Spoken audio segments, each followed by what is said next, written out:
Alam mo ba, isa sa pinakakilalang tauhan sa kasaysayan ng Pilipinas ay si Ferdinand Magellan, ang Portuguese explorer na naglayag para sa Espanya. Oo, tama. Portuges siya pero Espanya ang nagpondo sa kanyang paglalakbay.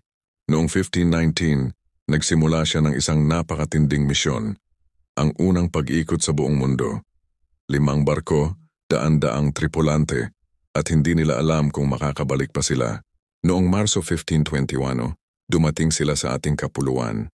At isang katotohanan, hindi tayo nadiskubre ni Magellan. May sibilisasyon na ang Pilipinas bago pa dumating ang mga Europeo. Pero heto pa ang isang mahalagang fact. Hindi natapos ni Magellan ang pag-ikot sa mundo. Dahil noong Abril 27, 1521, napatay siya sa labanan sa Mactan, laban sa puwersa ni Lapu-Lapu, ang unang kilalang pinunong tumindig laban sa pananakop.